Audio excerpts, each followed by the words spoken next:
लेकिन ये असहिष्णुता का जो एक पहलू है, इसको जब तक हम एड्रेस नहीं करेंगे तब तक इस देश की विविधता, इस देश की पूरी अस्मिता, इंटरनेशनल ऑडियंसेस, मैं हमेशा एक प्रश्न पूछता हूँ जब मैं शुरू करता हूँ, और मैं भारतीय ऑडियंस से पूछता हूँ, बड़ा विचित्र प्रश्न है। आपने आपसे पूछिए कि 1930 से 1960 के बीच लगभग 30, 25, 40 देश इंपीरियलिज्म से निकले। कहीं रूरल डच था, कहीं अंग्रेज था, कहीं फ्रांस था।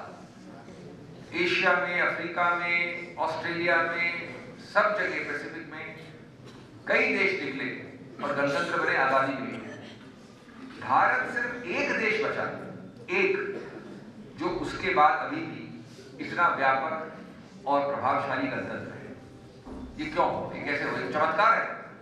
कोई देश देख लीजिए अफ्रीका में जो अमेरिकन इंग्लिश इंपीरियलिज्म निकला, कोई देश देख लीजिए एशिया में, साउथ अमेरिका में, ऑस्ट्रेलिया, मुझे तो याद नहीं आता एक देश, और खास तौर से इतना बड़ा विशाल देश, कोई फीजी या तुवालू आइलैंड बच गया हो तो बात दूसरी होती है, लेकिन कोई देश नहीं। इसके क्या कारण है? ऑफ कोर्स सबसे सरल कारण है good luck, just lucky, plain lucky. दूसरा कारण मैं मानता हूं कि हमारी सीक्वेंसिंग गुड लक के कारण सही। गांधी और उसके बाद नेहरू, ये सबसे अच्छा कॉम्बिनेशन था। अगर ये कॉम्बिनेशन रिवर्स हो जाता, नेहरू और गांधी, तो चलता नहीं कुछ। गांधी विश्व के सबसे अच्छे व्यक्ति थे हमें आजादी लाने के लिए, और नेहरू सबसे जबरदस्त व्यक्तित्व थे उस आजादी को बरकरार करके एक गणतंत्र बनाने के लिए। हमारे 8 जो पड़ोसी हैं उनकी हालत देखिए, एक नहीं 8 के 8। तो गुड लक और ये सीक्वेंस।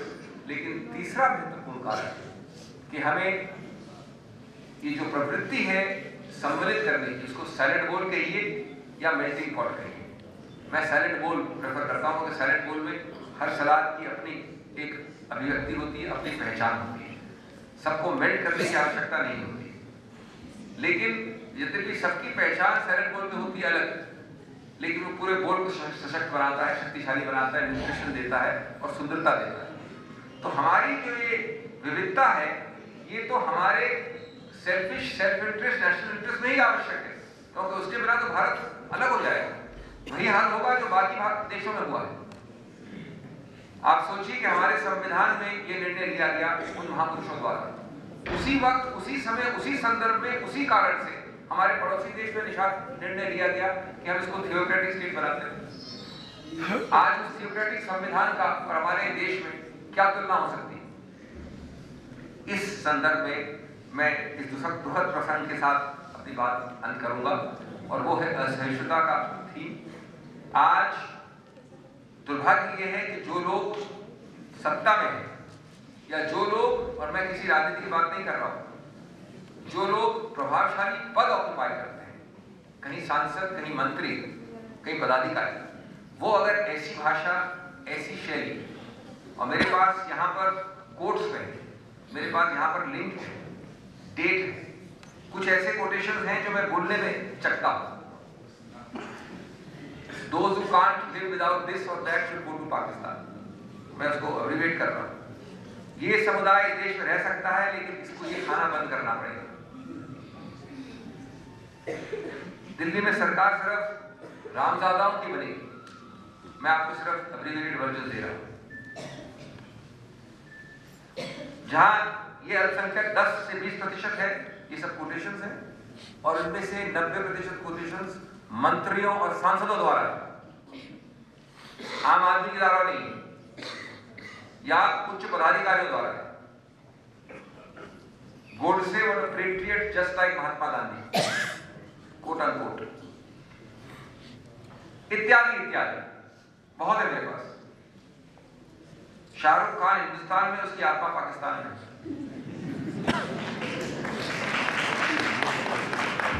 मित्रों, मैं अंत करता हूं अपनी बात ये कहकर कि अभी हाल में जिस पार्टी को मैं से संबंधित मैं हूं, उसके उपाध्यक्ष ने एक बड़ी अच्छी स्पीच दी थी लोकसभा में, जो बहुत कम नोटिस हुई, और मैं उसके कुछ अंश आपको पढ़ के अपनी बात करता हूं।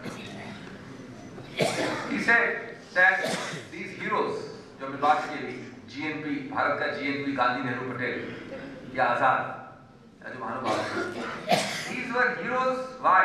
Because they had the humility to ask the right questions.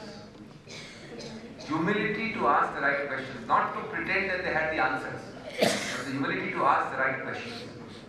What is heroic about them is the ability to destroy their sense of self or their ego to such a degree that they crystallize into the voice of the people they served. They were heroic because they pushed aside their own insecurities and their own failings and their desires to listen to what India was saying. Listening to what India says is the most important part, which we don't do and which we frequently forget. They allowed India to speak. If you silence India, you will not get anything resembling a prosperous, peaceful, stable country. The millions of voices, rich, poor, male, female, Hindu, Muslim, Sikh, Punjabi, Marathi, Bengali, Malayali, Kisan, Mazdoor, small business, big industrialist, widowed mother, orphan son, every single one of them, including the weakest and the most powerless of them, Gandhiji looked at all of them with equal compassion. That is what made him a hero. अभी हाल में जो दुखद प्रसंग हुआ मोहम्मद अखलक का, वो father है young air force officer के, जिसका नाम है मोहम्मद सरताज. He was killed in cold blood. जब उनके लड़के मोहम्मद सरताज से पूछा गया कि आपका क्या संदेश है आपके पिता की मृत्यु के बाद, इतनी बर्बरी वाली बारबेरिक मृत्यु, तो सरताज ने कहा, सारे जहां से अच्छा हिंदुस्तान हमारा, मजहब नहीं था. जब तक ये असहिष्णुता, और असहिष्णुता चाहे दबोलकर की हो, पंसारी की हो, कलबुर्गी की हो, असहिष्णुता चाहे अरुण शौरी के विषय में हो. अरुण शौरी का लड़का स्पास्टिक है. जब अरुण शौरी ने बोला कुछ सरकार के कुछ विरुद्ध, तो उसके स्पास्टिक लड़के के बारे में पूरा सोशल मीडिया, इंटरनेट भर गया. असहिष्णुता जब होती है तो उसको आप मैन्युफैक्चर असहिष्णुता नहीं दे सकते. नारायण मूर्ति, रघुराम राजन, पीएम भार्गव, किरण शाह मजूमदार या अरुण शौरी मैन्युफैक्चर नहीं कर सकते ये डिबेट या असहिष्णुता की थीम. जब सांसद या मंत्री आपको पाकिस्तान भेजने की बात करते हैं तो भूल जाते हैं कि India is successful because we, unlike Pakistan, have given space to our people to talk, and because we have the capacity to listen. We have been peaceful because we have embraced our people and we have allowed our people to be part of the conversation. Our greatest strength is the ability to converse. उसको tolerance कह दीजिए, कुछ भी कह दीजिए, लेकिन ये ability हमारे एक भी पड़ोसी में नहीं है. पिछले 50 साल से नहीं देखिए. एक बड़ा रोचक, एक एक्चुअल लास्ट है, एक बड़ा रोचक संदर्भ है जो कल ही हुआ और जो शायद आपने नोटिस नहीं किया. मैंने आज सुबह अपने कमरे में देखा. And this is the time for this kind of sanity, this kind of balance, this kind of thinking. This sanity, this balance was reflected yesterday in thousands of mile far away America में Republican presidential debate चल रहा है. आप जानते हैं अगले वर्ष वहां पर चुनाव है, तो एक साल पहले से उनकी पार्टियों के रिपब्लिकन शुरू हुआ. उस डिबेट में लीडर है रिपब्लिकन में ट्रम्प, डोनाल्ड ट्रम्प, और डोनाल्ड ट्रम्प ने कुछ बहुत खास विशेष प्रेस दिखाया है कुछ अल्पसंख्यकों के बारे में हाल में. तो उस डिबेट में वो भी थे और 8 लोग और थे. जो डोनाल्ड ट्रम्प के बाद नंबर 2 चल रहा है पोल्स में अमेरिका में, उसका नाम है cruise. Presidential candidate Republican party का सेनेटर है टेड क्रूज. तो करीब करीब सभी लोग डोनाल्ड ट्रम्प के मतों को विरोध कर रहे थे. पहली बात तो ये एक सकारात्मक बात है. अमेरिका का इस वक्त छवि आ रही है और शायद जीत जाए डोनाल्ड ट्रम्प, लेकिन जितने लोग बाकी स्टेट से उसको विरोध कर रहे थे. फिर अंत में सेनेटर टेड क्रूज ने कहा, he invoked India. Senator Ted Cruz in America yesterday, 15,000 miles away, invoked India to contest the maverick billionaire Trump demonization of all Muslims. He said the focus of fighting extremism, terrorism and fundamentalism should not be based on faith. And then he referred to India. He said, quote, I am reminded of what Roosevelt, grandfather said. Roosevelt, पुराना president America का, उनके grandfather ने क्या कहा, ये कह रहा है. I am reminded of what FDR's grandfather said. All horse thieves are Democrats, but not all horse thieves are Democrats. All horse thieves are Democrats. All horse thieves are Democrats, but not all Democrats are horse thieves.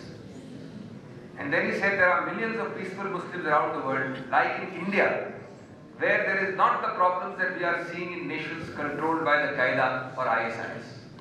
Unquote.